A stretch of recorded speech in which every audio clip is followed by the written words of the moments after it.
నమస్తే, welcome to 4 TV. Srikakulam జిల్లా ఉద్దాం. ఈ పేరు వినగానే మనకు టక్కున గుర్తుకు వస్తుంది జీడి పరిశ్రమ.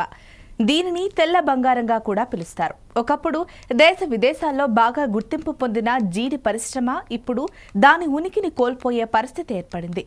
వజ్రపు కొత్తూరు, పలాస, మందస, సోంపేట, కంచిలి, కవిటి, ఇచ్చాపురం ప్రాంతాలు వాణిజ్య పంటలకు ప్రసిద్ధి. వాటిలో ప్రధానంగా కొబ్బరి, జీడి పంటలను రైతులు సాగుబడి చేస్తుంటారు. ఈ 7 మండలాల్లో 1,00,000 ఎకరాలకు పైగా జీడి పంటను సాగు చేస్తున్నారు. జీడి పంటను ఆధారంగా చేసుకుని లక్షలాది కుటుంబాలు ప్రత్యక్షంగానూ పరోక్షంగానూ జీవనం సాగిస్తున్నాయి. అయితే ఇదొకప్పటి మాట. తితిలి తుఫాన్ పుణ్యమా అని ఈ ప్రాంత రైతాంగం జీవనమే తారుమారయ్యింది. ఉద్దానం ఈ పేరు చెప్పగానే మనకు టక్కున గుర్తుకొస్తుంది జీడి తోటలు. ఈ జీడి తోటల వల్ల ఆ రైతులు, వేలాది మంది రైతులకి ఉపాధి కల్పిస్తున్న ఈ జీడి తోటలు ప్రస్తుతం ఆ ఉనికి కోల్పోయే పరిస్థితి ఏర్పడుతుంది. ఈ జీడి తోటల నుంచి వచ్చే జీడి పంటకు గిట్టుబాటు లేక, దిగుబడిలో లేక రైతులైతే ఈరోజు దయనీయ స్థితి ఎదుర్కొంటున్నారు. అయితే దీనికి గల కారణం ఏంటి తెలుసుకునే ప్రయత్నం అయితే మనం చేద్దాం.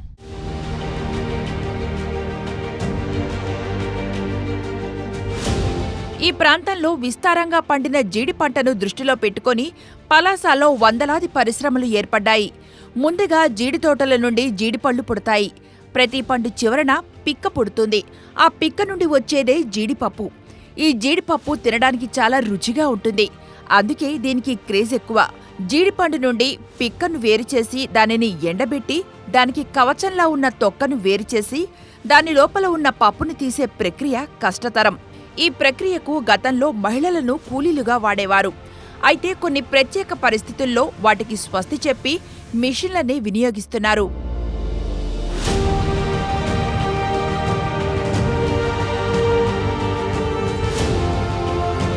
పదేళ్ల క్రితం వరకు ఈ ప్రక్రియ అంతా గ్రామాల్లో కుటీర పరిశ్రమగా జరిగేది.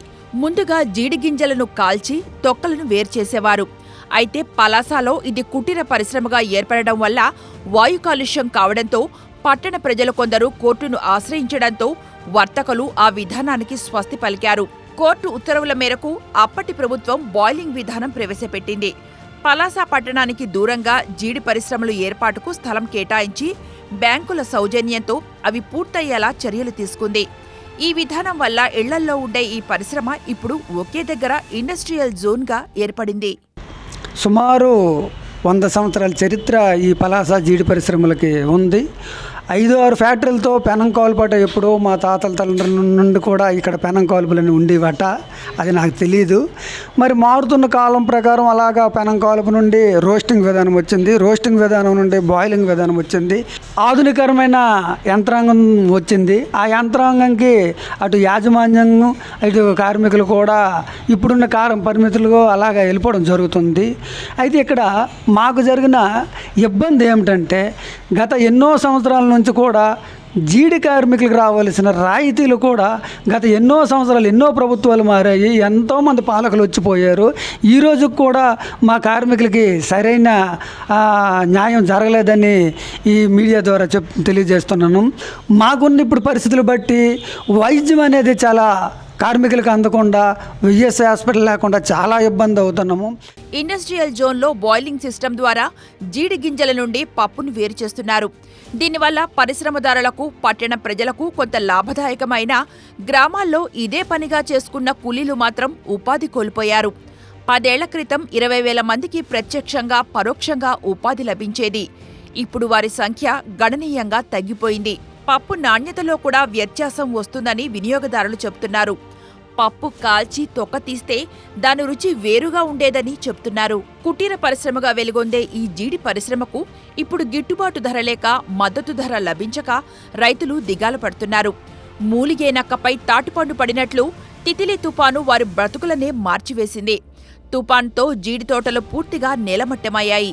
ప్రతి ఏడు కాస్తో కూస్తో పంట చేతికి వచ్చేది. తుఫాన్ పుణ్యమా అని అది కూడా రాకుండా పోయింది.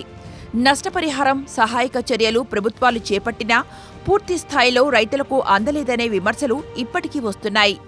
నేల కొరిగిన చెట్లు స్థానే మళ్లా కొత్తగా చెట్లు వేసినా వాటి నుండి పూర్తిస్థాయి ఫలసాయం వచ్చేందుకు మరో ఏడాది పట్టవచ్చని రైతులు చెప్తున్నారు. మరి ఎకరాకు చూసుకుంటే కనీసం బస్తాన్నర లోపే ఏడాది దిగుబడి ఉండడం చేత రైతు చాలా తీవ్రంగా నష్టపోయాం మేము. మరి దాని పెట్టుబడులు ఈరోజు రేట్లు ప్రకారంగా చూసుకుంటే దుక్కు కానీ, అదేవిధంగా జీడి తోటలో మలుపు కానీ, పిచికారీ కానీ, కింద ఎరువులు కానీ, తర్వాత గొర్రెల మంద కానీ, ఇవన్నీ తీసుకుంటే వాటికి పెట్టుబడి ఒక 25 నుండి 30,000 రూపాయల లోపు ఖర్చు అనేది అవుతుంది. పంట చూస్తే తగ్గుముఖం పట్టడం బట్టి రైతు తీవ్రంగా నష్టపోయారు అని చెప్పక తప్పడం లేదు. మరి ప్రభుత్వాలు దీని మీద ఏంటంటే దృష్టి సారించి ఈ క్రాపు నమోదు చేశారు కాబట్టి దాని ప్రకారంగా రైతుకు ఈ పంట నష్టం అనేది ఇవ్వాలని చెప్పేసి ఈ సందర్భంగా నేను విజ్ఞప్తి చేసుకుంటున్నాను. ఈ ఏడాది జీడి తోటల నుండి పంట కూడా దిగుబడి రాలేదని, ఎకరాకు 8 నుండి 10 బస్తాలు రావాల్సిన జీడి గింజలు కేవలం 4-5 బస్తాలు మాత్రమే వస్తున్నాయని రైతులు ఆవేదన చెందుతున్నారు. ప్రతి ఎకరా పంటకు 30,000 రూపాయలు ఖర్చవుతుందని, ఆ ఖర్చులు కూడా రావడం లేదని రైతులు ఆవేదన వ్యక్తం చేస్తున్నారు. నేను ఒక రైతును, కానీ నిరుడు చాలా బాధలకు గురైపోయినాము. పిక్కలకు రేట్ లేక అప్పులు చేసి పెట్టుబడులు పెట్టేసి ఆ పెట్టుబడులు కూడా దొరక్క మా ఇబ్బందులు భగవంతుడికి తెలిసిన ఆయన. ఏం చెప్తాం మేము మా బాధలు. ఇప్పటికైనా రేటు పెడతారో ఏటో మాకు అన్యాయం చేస్తారో న్యాయం చేస్తారో మీకే తెలుసు. ఏ సాగుకరి కొండో మాకు ఇంతవరకు గ్యారంటీ లేదు. ఇలాంటి బాధల్లో ఉన్నాము. ఆ బాధలు తీర్చడానికి భగవంతుడు ఎప్పుడు వస్తాడో ఎవరు వస్తారో మాకు తెలియదు నాయన. నాకు 2 ఎకరాలు ఉంది, కానీ ఏం లాభం, దానికి పెట్టుబడి కూడా దొరకదు. సంవత్సరానికి 50,000 పెట్టుబడి పెడతాను అది ఆ తోటకి. పెండుల కానుండి గుండ కానుండి రైతు అన్నిటికీ కూలీలు ఎక్కువ, పని తక్కువ. ఇలాంటి బాధలకు గురైపోయినా 50,000 ఖర్చు పెడితే 50,000 నాకు దొరకపోతే నేను నెలకు బతుకుతాను. అప్పులతో నిండిపోయాను ఆయన. ఈ సంవత్సరం ఏట్లేవు, నిరుడైనా ఈ సంవత్సరం 5-6 అవుతాయి. నిరుడు 10 బస్తాలు అయినాయి అంటే అది బొర్రల మీద ఎట్టేసినాము 7,000కి 8,000కి. ప్రభుత్వ మద్దతు ధర లేకపోవడంతో తీవ్రంగా రైతులు నష్టపోతున్నట్లు ఆరోపణలు వస్తున్నాయి. ప్రభుత్వం మద్దతు ధర చెల్లించి కొనుగోలు చేయకపోవడం వల్ల దళారులు అతి చౌకగా గింజలు కొనుగోలు చేస్తున్నారని విమర్శలు వస్తున్నాయి. రైతులు పండించిన పిక్కలు నిల్వ ఉంచేందుకు స్టోరేజ్ పాయింట్లు లేకపోవడం కూడా ఒక కారణంగా చెప్తున్నారు. స్టాక్ పాయింట్లు ఉంటే మద్దతు ధర వచ్చే వరకు తమ సరుకు నిల్వ ఉంచేవారమని, అవి లేకపోవడంతో దళారులకు అయినకాడికి అమ్ముకోవాల్సి వస్తోందని రైతులు ఆవేదన వ్యక్తం చేస్తున్నారు. పలాసలో ముందుగా జీడి రైతు ఉంటేనే పరిశ్రమదారుడు వచ్చాడన్న విషయం పరిశ్రమదారులు గుర్తించాలి. మరి జీడి రైతు ఎంతో అవసరమో పరిశ్రమదారుడు కూడా అంతే అవసరం. కానీ ఈ జీడి పంట పైన వచ్చే లాభాలు మాత్రం పరిశ్రమదారులే అనుభవిస్తూ జీడి రైతులు ఇవాళ పూర్తిగా అప్పుల్లో మూలిగిపోయిన పరిస్థితి. ఇటీవల కాలంలో వ్యవసాయక పెట్టుబడులు విపరీతంగా పెరిగిపోవడం, అదే సందర్భంగా వాతావరణంలో వచ్చిన పెనుమార్పుల వలన ఏడాదికి ఒకసారి మాత్రమే పండే ఈ జీడి పంట తీవ్రమైనటువంటి ఒత్తిడికి గురైన సందర్భంలో జీడి రైతులు పూర్తిగా ఆర్థిక నష్టాన్ని గురి చేయబడినటువంటి పరిస్థితి దాపురించింది. మరి ఈ పరిస్థితుల్లో ఆదుకోవాల్సిన పాలకులు కూడాను మరి ఆ రైతుల పక్షాన్ని కాకుండా వ్యాపారుల పక్షం వహించి రైతులకి గిట్టుబాటు ధర లేకుండా సరైన విధానం నిర్ణయించకుండా తత్సరం చేయడం జరుగుతుంది. ఇటీవల గత సంవత్సర కాలంగా మేము ఇదే విషయంపై మద్దతు ధర కోసం అనేక ప్రజాతంత్ర రూపాల్లో నిరసన తెలియజేసి మరి ముఖ్యమంత్రి గారు పలాస వచ్చినప్పుడు 1,00,000 సంతకాలతో కూడిన వినతి పత్రం సమర్పించడం జరిగింది. దానిపై వారు స్పందించి మాకు సీఎంఓ ఆఫీస్కి ఆహ్వానించి అక్కడ చర్చలు జరిపి కొన్ని హామీలు ఇచ్చారు. ఆ హామీల ప్రకారంగా మరి అమలు చేయలేదు. రైతులు ఎదుర్కొంటున్న ఇబ్బందులు ప్రభుత్వం దృష్టికి తెస్తున్నా ఫలితం లేకుండా పోతోందని రైతులు చెప్తున్నారు. ఈ ప్రాంతానికి చెందిన ప్రజాప్రతినిధి గత 5 ఏళ్లు ప్రభుత్వంలో మంత్రిగా ఉన్నా ఎప్పుడూ సమస్య పరిష్కారానికి చొరవ చూపలేదని ఆరోపణలు వస్తున్నాయి. ట్రేడ్ మార్కు కలిగిన పలాస జీడిపప్పులు తిరుపతి లడ్డూకు వాడేలా చర్యలు తీసుకుంటామని గత ప్రభుత్వంలో మంత్రిగా ఉన్న అప్పలరాజు ఇచ్చిన హామీ అమలు కాలేదని రైతులు చెబుతున్నారు. అది జరిగేలా అప్పటి మంత్రి చర్యలు తీసుకుంటే ఇప్పుడు ఈ పరిస్థితి వచ్చేది కాదని రైతులు అంటున్నారు. నూతన ప్రభుత్వంలోని ప్రజాప్రతినిధులు ఆ దిశగా చర్యలు తీసుకోవాలని కోరుతున్నారు. అప్పుడే రైతుకు ప్రయోజనం చేకూరుతుందని వారు చెబుతున్నారు. ముఖ్యంగా జీడి పంట ఈ సంవత్సరం నాకు వచ్చే దిగుబడి ఎంత అంటే ఎకరాకి కనీసం ఒక 50 కేజీలు కూడా రాలేదండి ఈ సంవత్సరం.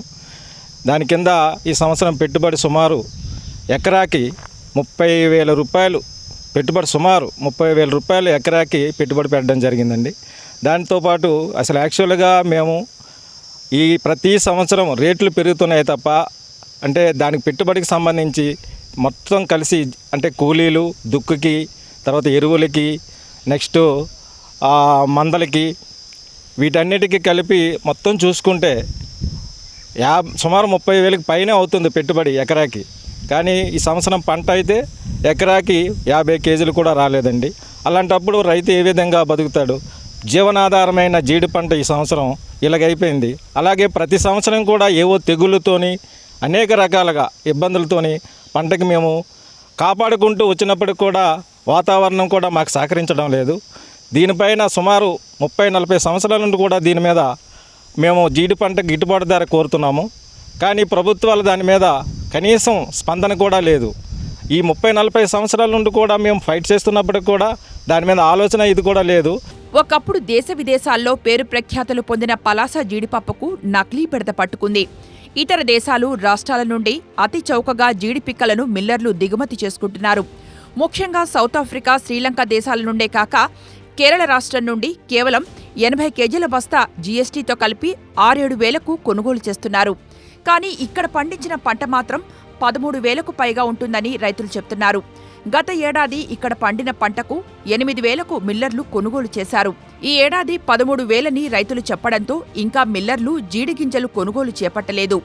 ఇక్కడ పండిన నాణ్యమైన పంట నుండి వచ్చే పప్పులో ఇతర ప్రాంతాల నుండి దిగుమతి చేసుకున్న పప్పును కలిపి విక్రయిస్తున్నందున పూర్వ క్వాలిటీ తగ్గిపోతోందని వినియోగదారులు చెప్తున్నారు.